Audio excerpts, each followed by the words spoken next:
Back to Ref Corner. Here I have another video to show you, highlighting the importance of awareness. All right, so in the video you'll figure it out, as well as what took place on that day in question. When I heard this the other day, it was a bring back moment to 2019. 2019 I was doing a Morning Cup game.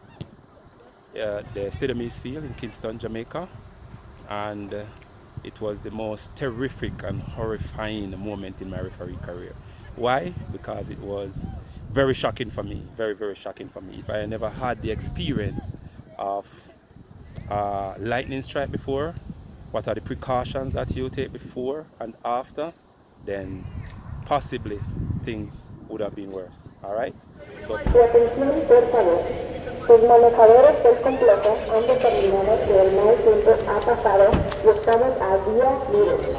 Todas las actividades de los campos se pueden resumir. Gracias.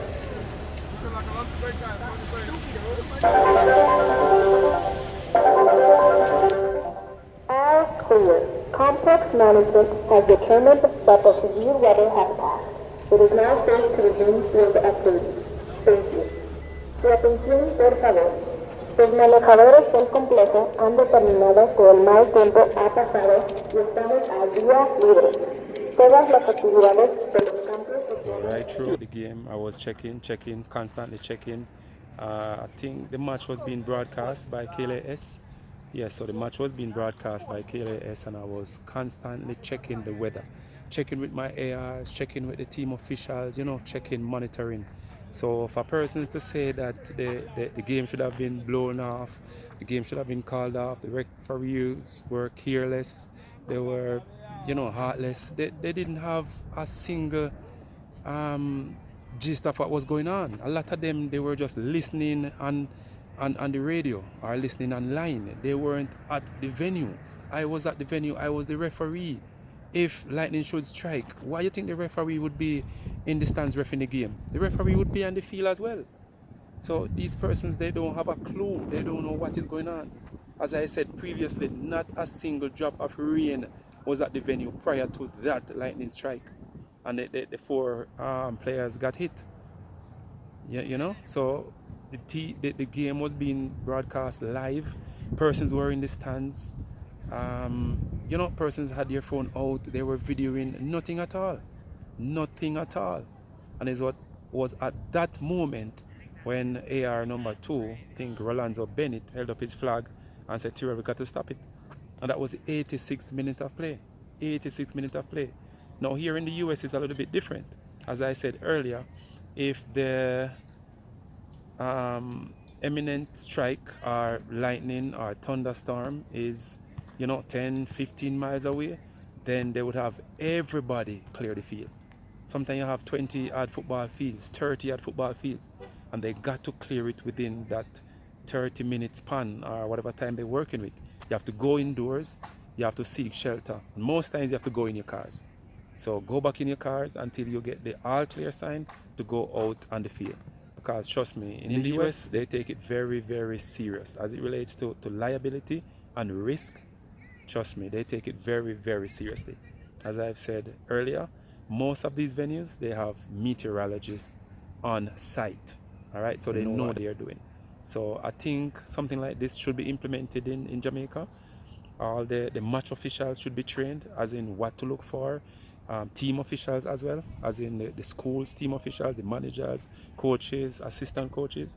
Going forward, I think they should. As we approach this Manning Cup and the Costa Cup season, Premier League season, Super League season, yes, it's very serious, all right? And we have a lot of lightning strike in Jamaica. So, see you guys, all right? We're gonna examine the 30-30 rule.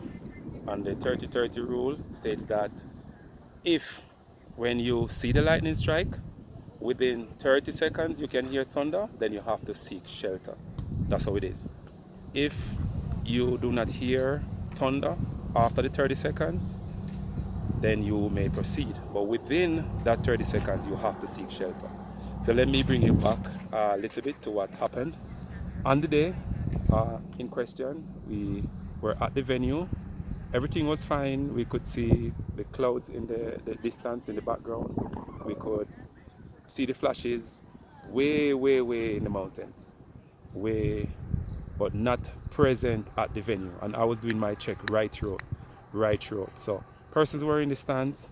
The referees were checking the weather and so forth. So right throughout. Halftime came, nothing happened. It wasn't a drop of rain.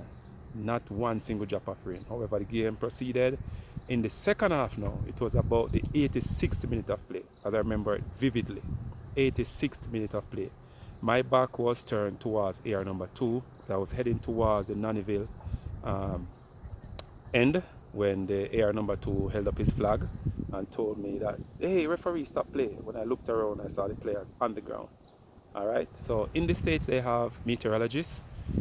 Almost at every single venue, they have meteorologists. Most of the tournaments I have been to. All right, so they would have their warnings before, like say the thunderstorm is 15 miles away, 20 miles away.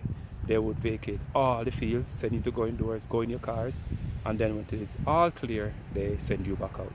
All right, so I have 2 videos to show you. One of the horrific moments that took place some years ago, 2019, and I have all clear signal that I did at a tournament recently.